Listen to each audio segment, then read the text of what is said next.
Vital role ఈసారి play చేసింది, no doubt. అంటే ఆల్ అప్రిసియేషన్స్ అండ్ కంగ్రాచులేషన్స్ కూడా చెప్పాలి. ఒకవేళ ఎన్డీఏ కూటమి ఆంధ్రప్రదేశ్లో గెలిచి అధికారం చేపట్టబోతోందంటే it's none other than Pawan Kalyan. ఆయన పెట్టిన ఎఫర్ట్, రెంట్లెస్ ఎఫర్ట్ అక్కడ స్పష్టంగా కనిపించింది. తెలుగుదేశంకున్న నెగిటివ్ ఇమేజ్ని నల్లిఫై చేసి, న్యూట్రల్ చేసి, తెలుగుదేశం వైపు కూడా పాజిటివ్గా జనం చూసేలా చేసింది మాత్రం తన పార్టీ కన్నా కూడా జనసేన కన్నా కూడా తెలుగుదేశం వైపు చూసేలాగా శ్రమించారు ఆయన. మామూలు శ్రమ కాదు అది. నిజంగా అంత పాజిటివ్ ఇమేజ్ తెలుగుదేశానికి తీసుకురావడం, నిర్మాణాత్మక ప్రతిపక్షంగా తెలుగుదేశం ఆశించిన స్థాయిలో పనిచేయకపోయినా దానికి కావాల్సినంత గ్లామరు, బూస్టు అన్నీ కల్పించారు. సో ఈ క్రమంలో మీకు ప్రతిఫలం రేపు త్వరలో మరి ప్రభుత్వం ఏర్పడంగానే అసెంబ్లీ సమావేశాల్లో అధ్యక్ష అని చెప్పి పవన్ కళ్యాణ్ గారు ప్రసంగించబోతున్నారు.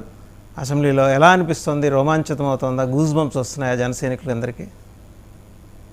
సార్ అందుకే అసలు మీరు మాట్లాడుతుంటేనే మా అన్న డైలాగ్ ఒకటి ఉంటుంది చూడండి, వస్తారు తగ్గేదే లేదని.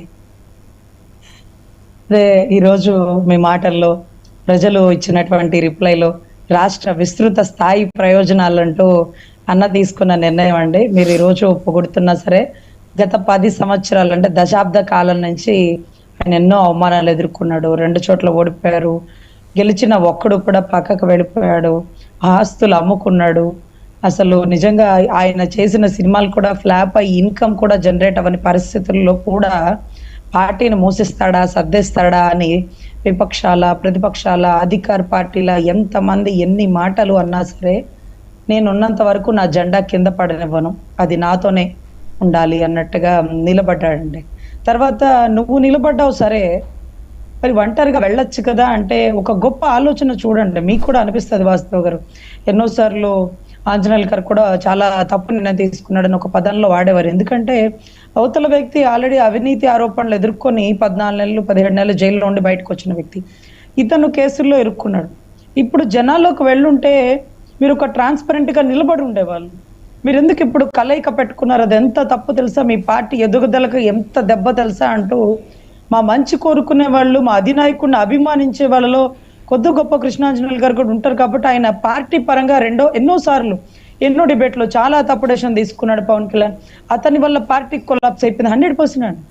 కానీ పార్టీ గురించి అతను ఆలోచించలేదండి. రాష్ట్ర విస్తృత స్థాయి ప్రయోజనాలు, 14 సంవత్సరాలు ముఖ్యమంత్రిగా ఉన్న వ్యక్తి ఈరోజు ఈ పరిస్థితి ఎదుర్కొంటే, 40 సంవత్సరాల రాజకీయ ప్రస్థానంలో ఉన్న వ్యక్తి ఈ సమస్యలు ఎదుర్కోలేకపోతే, చిన్న చిన్న పోరగాళ్ళు జనసేనలో జెండా పట్టుకొని అన్న ఆదర్శాలను ఎదుర్కొంటున్న పిల్లలు ఏదో కేసుల్లో ఇరుక్కుంటే వారిని ఎలా కాపాడాలా? ఈరోజు పార్టీ గురించి ఆలోచించలేదండి. ఆయన వల్లే కాలేకపోతుంది అంటే ఇక మిగతా వాళ్ళ వల్ల పరిస్థితి ఏంటి అనే ఒక నిర్ణయంతో ఇమీడియట్ గా ఏ మాత్రం చర్చలు లేకుండా వాసుదేవన్ గారు అంటే మామూలుగా ఒక నిర్ణయం తీసుకునేటప్పుడు క్యాడర్తో కూర్చొని చంద్రబాబు గారితో కలవాలనుకుంటున్నాను, మీ నిర్ణయం ఏంటి, మెజారిటీ నిర్ణయం ఏంటి, ఇవంతా డిస్కషన్ జరుగుతుంది కదా. టక్మన్ ఒక నిర్ణయం తీసుకున్నాడండి. అడిగితే సహాయం చేసేవాడు మానవుడు అయితే, అడగకుండా సహాయం చేసేవాడు మహాత్ముడు, దేవుడు అంటట్టుగా టక్మని అటు లోకేష్ గారి, ఇటు బాలకృష్ణ గారి సమక్షంలో కూటమి అనే పదం కూడా కాదండి, అప్పట్లో ట్రయాంగిల్ లవ్ స్టోరీ నడుస్తుందండి. బీజేపీ మనం ఫ్రెండ్స్, టీడీపీకి బీజేపీకి కొంచెం మధ్యలో ఒక కలపడని వార్ నడుస్తున్నట్టుంది బహుశా.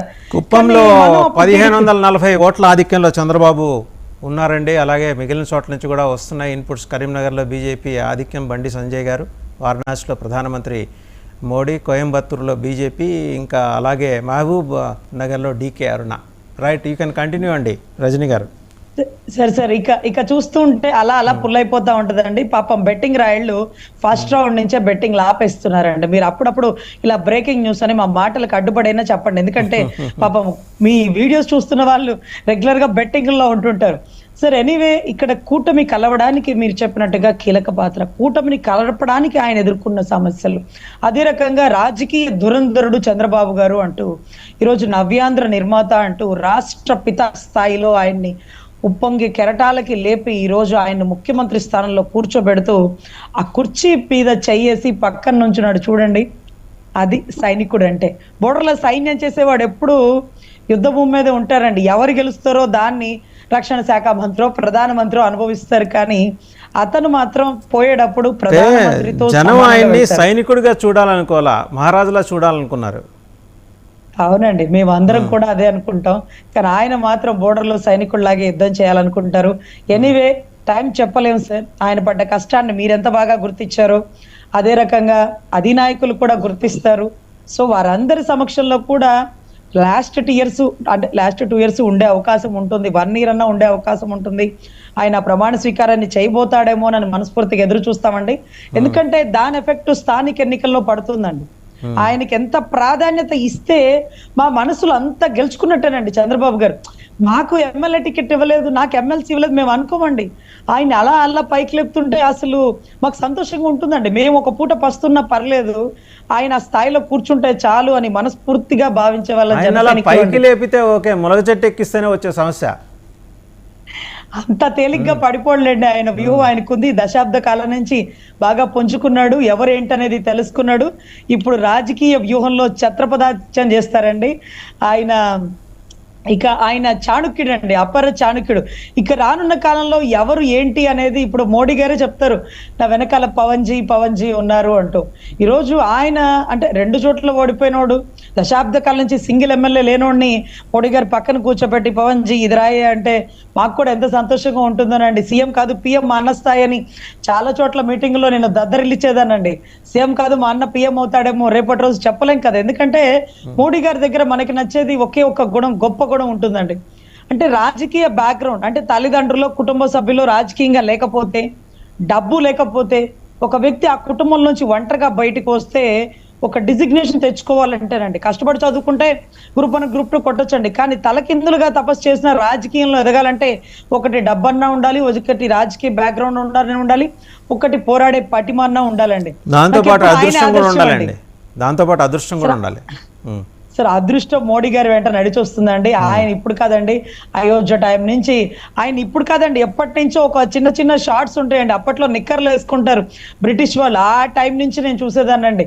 ఆయన అప్పటి నుంచి కూడా మన ఎల్కే అద్వానీ గారు, అటల్ బిహారీ వాజ్పేయి గారితో ఆయన పోరాటంలో 100 మందిలో ఆయన ఎప్పుడు సింగిల్ గానే కనపడేవాడు. రజనీ గారు ఏమన్నా స్వతంత్ర పోరాటంలో ఏమైనా పాల్గొన్నారని కూడా ఏమైనా చదువుకున్నారా ఏంటి నరేంద్ర మోడీ? అయ్యో లేదు సార్, పుస్తకాలు చదువుతాం. మరీ పొగడ్తల్లో ఎక్కువైపోతుంది అని కొద్దిగా జాగ్రత్త అని చెప్పు. అయితే పవన్ కళ్యాణ్ గారిని పొగిడితే అడ్డరారు, కానీ మోడీ గారిని పొగిడితే మాత్రం ఆంజనేయులు గారు నిజంగా అది చాలా కష్టమైన పని అండి. మీకు నాకు కూడా వల్ల కాని పని అండి.